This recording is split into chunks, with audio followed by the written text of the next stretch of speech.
आइए आज देखते हैं क्लास 9 का साइंस सब्जेक्ट का गुरुत्वाकर्षण पार्ट। गुरुत्वाकर्षण में सबसे पहले जाने गुरुत्वाकर्षण है क्या। गुरुत्वाकर्षण एक प्रकार का बल है जो दो वस्तुओं के बीच लगता है। गुरुत्वाकर्षण एक प्रकार का बल है जो दो वस्तुओं के बीच लगता है। दोनों वस्तु एक दूसरे को आकर्षित करते हैं, यह गुरुत्वाकर्षण कहलाता है। आई जैसे हम लोग चौक को ऊपर छोड़ देते हैं, छोड़ने से ही नीचे वो चला जाता है। क्यों? क्योंकि अब देखिए यहाँ छोड़ते हैं इस तरह से, तो चौक और का ये किताब दोनों के बीच एक बल लग रहा है, उस बल को कहेंगे गुरुत्वाकर्षण बल। तो यहाँ चौक और किताब के बीच में लगा। यदि हम इसको जमीन पर ऐसे गिरने देते हैं, जमीन से ऊपर रखते हैं, तो चौक और जमीन के बीच में गुरुत्वाकर्षण लगा। माने हमेशा दो वस्तुओं के बीच लगता है। जब लगेगा तो दो वस्तु, 3 या 4 नहीं हो सकते, एक नहीं हो सकता। जब ये लगेगा तो दो वस्तुओं के बीच लगेगा और दोनों वस्तु एक दूसरे को आकर्षित करते हैं। परंतु अब यह क्वेश्चन आएगा कि दोनों वस्तु एक दूसरे के क्यों नहीं चलते। तो इसका कारण यह होता है कि जिसका ज्यादा द्रव्यमान होगा उसकी गुरुत्वाकर्षण शक्ति ज्यादा होगी, जिसका कम होगा उसका गुरुत्वाकर्षण शक्ति कम होगी। अब हम देखते हैं, हो सकता है कि यहाँ पर हम किताब है, किताब के नीचे में कौन सा पृथ्वी है। पृथ्वी की वजन बहुत ज्यादा है, चौक बहुत कम है, किताब भी पृथ्वी के वजन की अपेक्षा बहुत कम है। तो पृथ्वी को किताब नहीं खींच सकता, पृथ्वी किताब को खींच सकता है।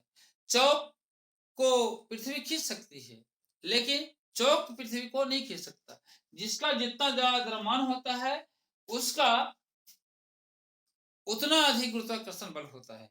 पृथ्वी पर गुरुत्वाकर्षण बल 9.8 मीटर प्रति सेकंड, या इसको हम लोग सुविधाजनक के हिसाब से 10 मीटर प्रति सेकंड मान लिया गया है। अर्थात पृथ्वी पर गुरुत्वाकर्षण जी का मान जो है 10 मीटर प्रति सेकंड माना गया है। अब यहाँ पर ही इसी जगह पर एक और क्वेश्चन आ जाता है कि क्या चंद्रमा में भी गुरुत्वाकर्षण बल है, पृथ्वी में भी गुरुत्वाकर्षण बल है, फिर न चंद्रमा पृथ्वी की ओर जा रहा है, न पृथ्वी चंद्रमा पृथ्वी की ओर आ रहा है, और न पृथ्वी चंद्रमा की ओर जा रहा है। ऐसा क्यों? इसका मुख्य कारण ये है कि देखिए, यदि हम लोग एक रस्सी में पत्थर बांध कर ऐसे ऐसे घुमाते हैं तो वह घूमता रहता है, घूमता रहता है, घूमता रहता है, लेकिन गिरता नहीं है। लेकिन जैसे ही उसकी वेग कम हो जाती है तो वह पत्थर नीचे गिरने लग जाता है। ऐसा क्या अर्थात पृथ्वी भी घूम रही है और चंद्रमा भी घूम रहा है, दोनों ही अपने अपने अक्ष पर घूम रहा है। लगातार घूमने के कारण एक अपकेंद्रण बल लग रहा है। घूमने के कारण क्या हो रहा है? एक अपकेंद्रण बल लग रहा है। अपकेंद्रण बल के कारण न चंद्रमा पृथ्वी की ओर आ रहा है और न पृथ्वी चंद्रमा की ओर, दोनों अपने अपने स्थान पर है। दोनों ही न गिर रहा है न एक दूसरे से चिपक रहा है। जैसे अभी पत्थर को हम ऐसे घुमाते हैं तो वो नीचे नहीं गिरता, तब तक नहीं गिरेगा जब तक कि उसकी गति है। गति कम हो जाएगी, गति रुक जाएगी तो वह गिर जाएगा।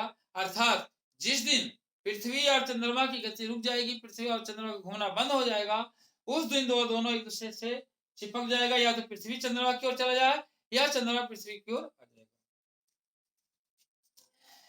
इसमें है गुरुत्वाकर्षण का सार्वत्रिक नियम। विश्व का प्रत्येक सार्वत्रिक नियम इस वैसे नियम जो हर जगह पर मान है, उस नियम को सार्वत्रिक नियम कहते हैं। वैसे नियम जो सभी जगह पर मान होता है उस नियम को सार्वत्रिक नियम कहते हैं। गुरुत्वाकर्षण का सार्वत्रिक नियम है विश्व का प्रत्येक पिंड प्रत्येक अन्य पिंड को एक बल से आकर्षित करता है। माने प्रत्येक पिंड, जितने भी वस्तु है, सब एक दूसरे को आकर्षित करता है। दोनों पिंडों के द्रव्यमान के गुणनफल आकर्षित करता है। जो आकर्षित करता है, आकर्षण करने का कितने वेग से करता है, कितनी ताकत से करेगा, उसके बारे में लिखा है जो दोनों पिंडों के द्रव्यमान के गुणनफल के समानुपाती होता है और बीच की दूरी के व्युत्क्रमानुपाती होता है। मिस मान लिया पृथ्वी का द्रव्यमान है m, कोई वस्तु है जिसका द्रव्यमान है स्मॉल m, तो जो गुरुत्वाकर्षण बल F आएगा, F किसका होगा, m और m का गुणनफल के बराबर होगा।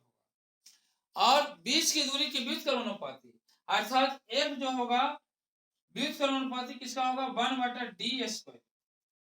बीच की दूरी के वर्ग के व्युत्क्रमानुपाती वर्ग का, अर्थात यदि दूरी बढ़ा देते हैं 2 गुना तो वह गुरुत्वाकर्षण 4 गुना कम हो जाएगा। यदि दूरी पहले मान लिया 10 मीटर है और फिर हो जाता है ये दूरी हो जाता है 30 मीटर, तो कितना का अंतर आएगा, पहले हो जाएगा F बराबर 1/10 का स्क्वायर मीन्स 1/100 और फिर हो जाएगा F का मान 1/30 का स्क्वायर मीन्स 1/900। 300 गुने 30 गुने 30 900। यहां देखेंगे दूरी बढ़ा हम लोग कितना 10 33 3 गुना 10 33 3 गुना जो दूरी बढ़ा तो गुरुत्वाकर्षण बल कितना घट गया, 900 गुना अर्थात 9 गुना। यहां पर से देखिएगा 100 गुना है ये 900 है मीन्स यहाँ पर 9 गुना, यहां पर हुआ 3 गुना, दूरी बढ़ाए 3 गुना तो गुरुत्वाकर्षण बल में 9 गुना की कमी होगी। दूरी बढ़ाएंगे 3 गुना तो गुरुत्वाकर्षण 9 गुना कम हो जाएगा। तो यहाँ पर हम इस तरह समझ गया बीच की दूरी के वर्ग के व्युत्क्रमानुपाती होता है। अब इसको हम लोग थोड़ा सा और इसको समझने की कोशिश करते हैं। F बराबर क्या हो गया, m into M. F variable समानुपाती होगा और F वेरिएबल 1/d²। इसको हम लोग लिखेंगे F बराबर G एक नियत अंक ले लेते हैं, नियत अंक में नियत अंक है तो G यहाँ नियत अंक ले लेते हैं तो m into M by d²। यह एक फॉर्मूला हो गया। F से हो गया गुरुत्वाकर्षण बल, G से F को जो हमने गुरुत्वाकर्षण नियतांक, m पहला पिंड का द्रव्यमान, दूसरा m दूसरे पिंड का द्रव्यमान, d बीच की दूरी। इस तरह से हम लोग F बराबर G m into M by d², यह एक फॉर्मूला हो गया। इस फॉर्मूले के आधार पर हम लोग हिसाब बनाएंगे। इसमें एक आता है मुक्त पतन।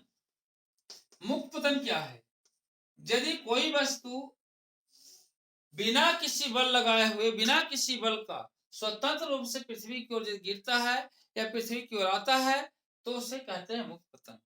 जैसे हम लोग कोई भी वस्तु को 10 मीटर की ऊंचाई पर ले जाइए, 20 मीटर की, और वहां बिना बल लगाए हुए केवल छोड़ देना है, यदि वह केवल छोड़ देते हैं तो वह जो जिस गति से आएगा वह गति उसका मुक्त पतन कहलाएगा।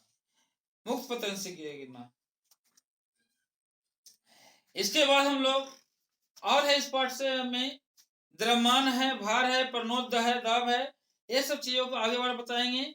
इसके साथ ही साथ उत्प्लावकता वाला में आएगा आर्किमिडीज का सिद्धांत। आर्किमिडीज का सिद्धांत जो है जिसको हम लोग उत्प्लावन बल कहते हैं, ये सभी चीजें आगे सप्ताह में समझाएंगे। आज आप लोग इतना ही समझेंगे और साथ ही साथ इस पाठ को पढ़ने का प्रयास करेंगे, पढ़ेंगे, समझेंगे, फिर जहां जरूरत होगा हमसे पूछ सकते हैं। All the best wishes. Thank you very much. Thank you.